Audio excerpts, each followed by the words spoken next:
Hey, Pokedad Fan Club, it's me, Pokedad, and today I just wanted to do a brief tournament report, letting you know how I did at the recent league challenge we had at our local league, and then also talk to you a little bit about cities. Um, I'm also going to do a separate video on tournament etiquette, so keep an eye out for that. That's for people that are brand new that just don't know what to expect in a tournament and how you should prepare for it and what are the kind of etiquette and rules you should be abiding by when you're in a tournament. So we're going to talk a little bit about that, but that's going to be in a separate video. As far as this video, let's talk about the league challenge and a little bit of cities. I do have cities coming up this coming Friday. I'm going to be in one, and then I'm going to do a week from today, which is today's Sunday. So we'll have another. So next Sunday I'll be doing the one in my own city. I'm going to actually be traveling to Cornelius to play on the one in Friday. So we're going to try to get two in this weekend. And so anyway, we'll talk about some of the decks that I expect to see. But let's talk about how I did in League Challenge. And I actually 4-0'd it. I went with Giratina Seismitoad. After my rap video, I felt like, and since I was hyping it so much, I felt like I needed to go with it. And I actually do love the deck because I feel like it matches up really well against stage 1 decks. I mean, with the evolutions coming out, stage 1 decks are really strong, and the thing is if you play a stage 1 deck, it's kind of like a 50-50 when you go against them, like Night March, Vespiquen, even Raichu, Bats. All of those are kind of decent decks, aggro-y kind of type decks, really explode and just go straight for you right off the bat. The problem I found with them though is that when you're playing a match similar to it, like if you're playing Vespiquen versus Vespiquen or Night March versus Vespiquen, or two two of those aggro decks that are stage ones going against each other, it can be kind of 50-50 because it depends on who gets the really explosive start and who gets the first knockout, and usually whoever gets the first one wins the match. So I wanted to try to somehow counter that, and I felt Toad Giratina counters that really well and still matches up against Megas and regular EXs real well too. So, that being said, let's talk about some of the matches I played. The first one I played against a good friend of mine, actually just recently joined our league. I actually helped him build the deck. And we ended up going against each other first. He was playing Night March Vespiquen, and I was playing, of course, the Giratina Seismitoad.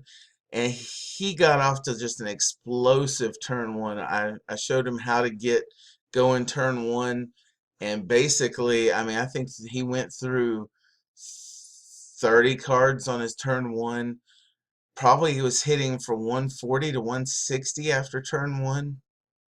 Um, Fortunately, though, I think he had just one little misplay. He started Shaman, and he was going to try to Sky Return, but he put the DCE on instead of holding it in hand.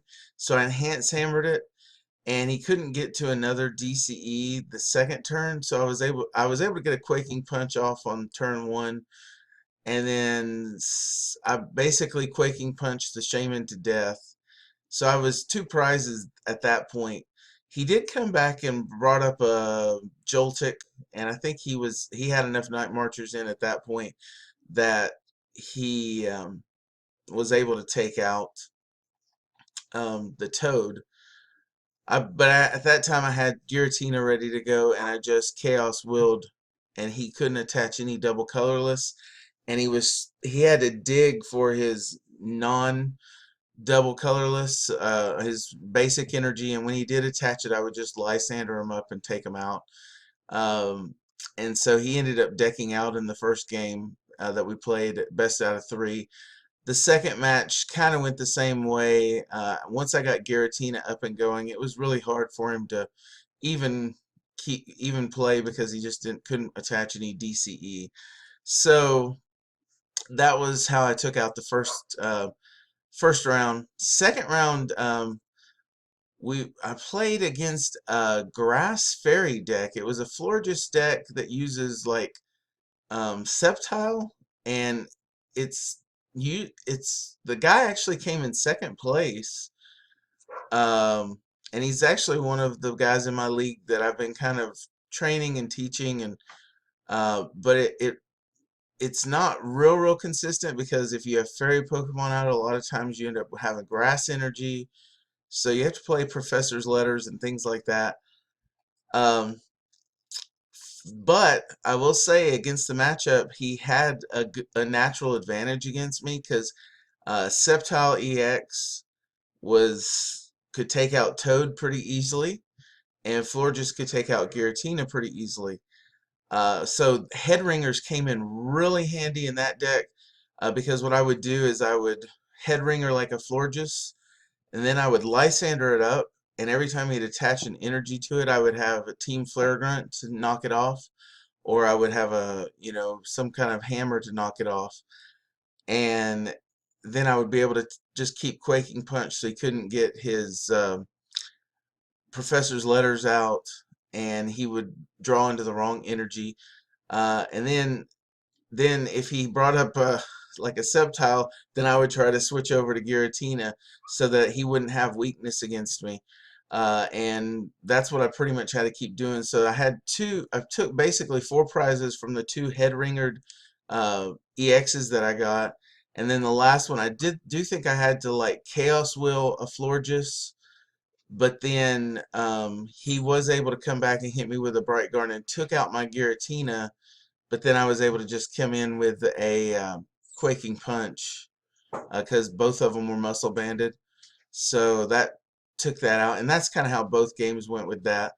Round 3 was probably the toughest match. It was against my good friend Caleb, and I actually thought he was going to be playing Metacham. I was actually kind of scared, but he played Sceptile Bats with Ariados, and that was a very strong chess match. I mean, we went back and forth several times, and there was one time where he had one of my Toads dead to rights, but I had a clutch Cassius, and I took the Toad and put it right back into the deck before he could take a knockout on me.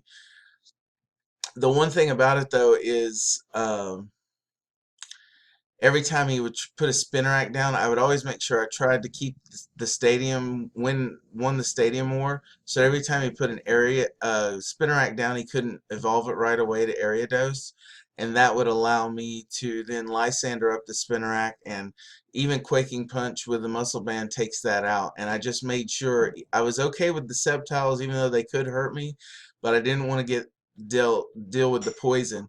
And there was a lot of times he had a sleep poison me, but that wasn't enough to knock me out, and I was either Cassiusing or Super Scoop Up or something. And then at the end of the game, I just basically, my dragons came in, Giratina, and I do play one Hydreigon just to help against walls, and they kind of just closed the game out. And then we were going into game 2, but we took so much time that he started the match with a bat, and I started out with Toad, and I had Muscle Band and DCE, and he said, I really cannot play any other, I mean, he couldn't play anything, and I said, I've got the donk, and so he's like, okay, that's game.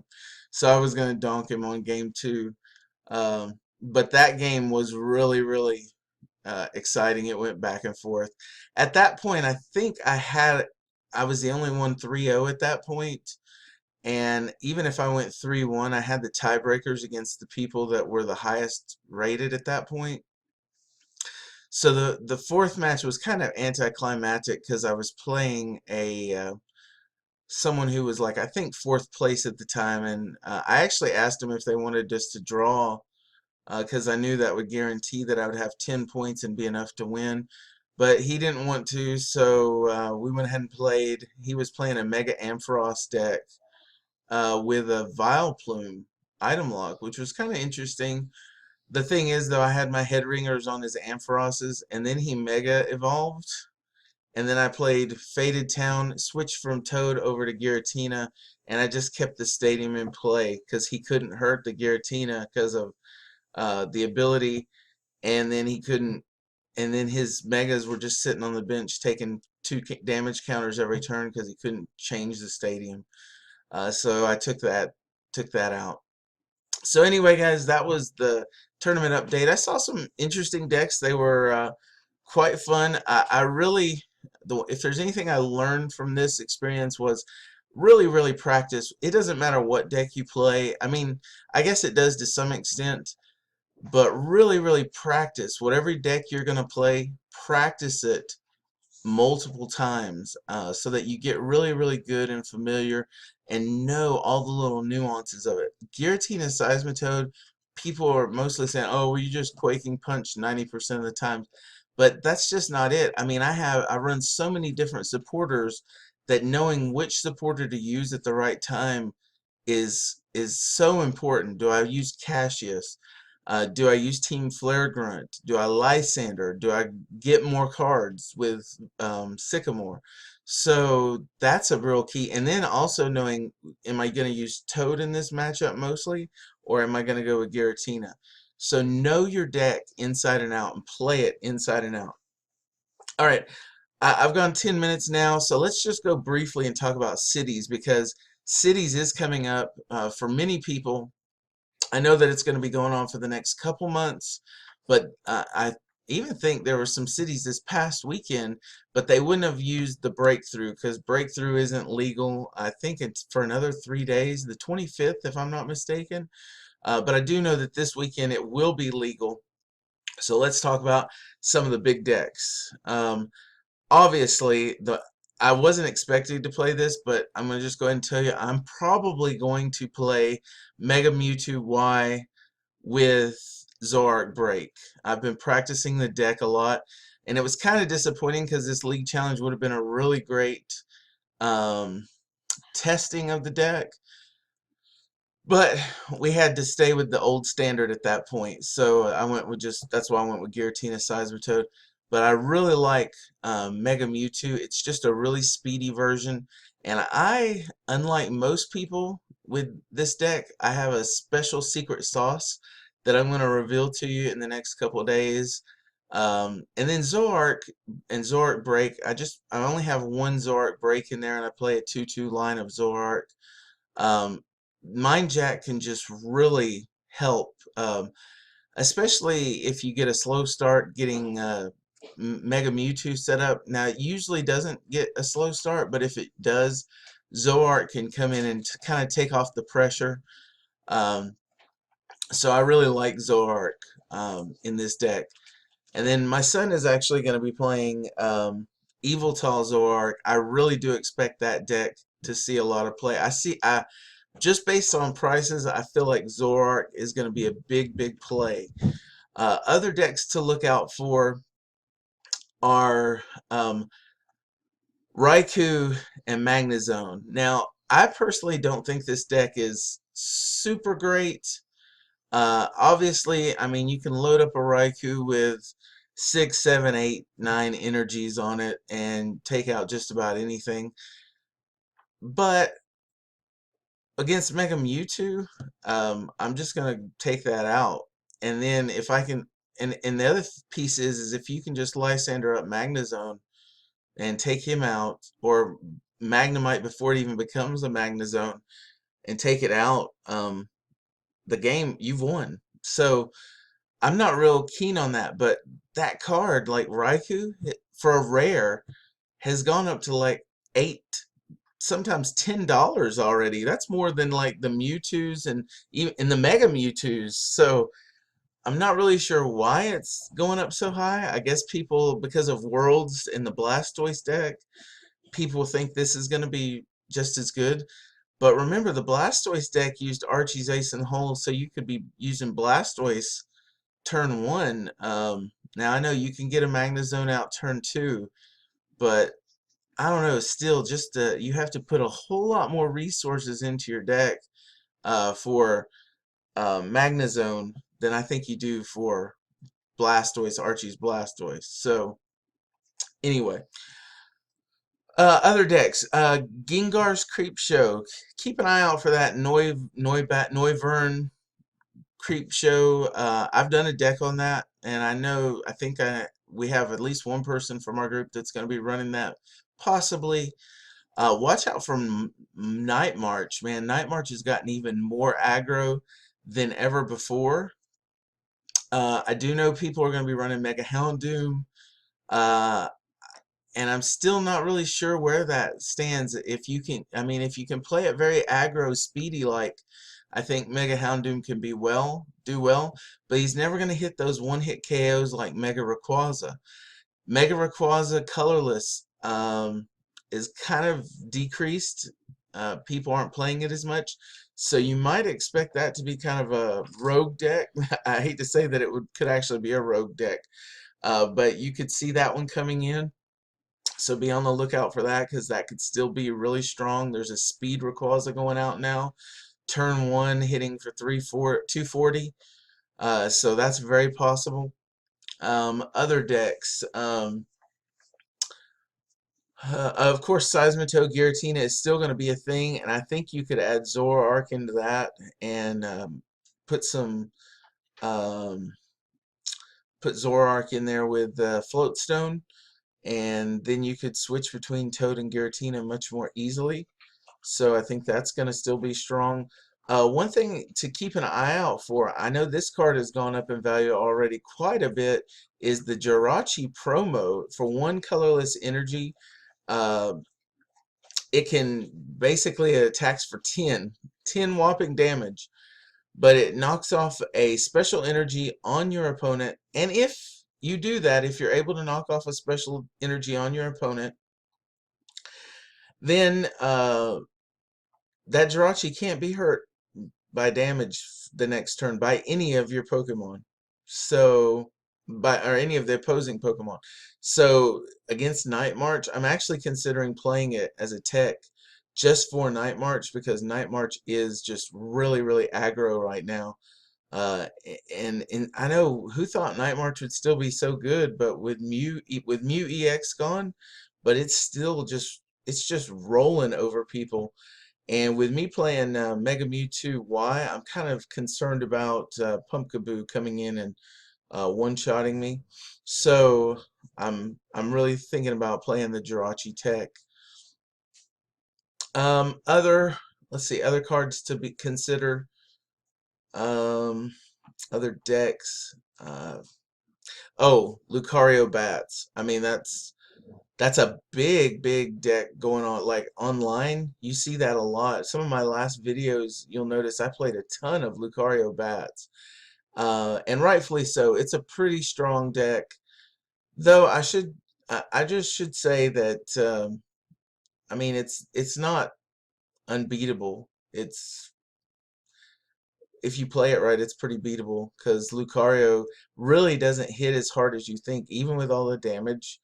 Um, Modifiers, I mean, Muscle Band, Strong Energy, Fighting Stadium is going to add plus 60. Um, for 2 energy, 2, he's doing 60, so I guess you could do 120, but he's still 2-hit KOing most stuff.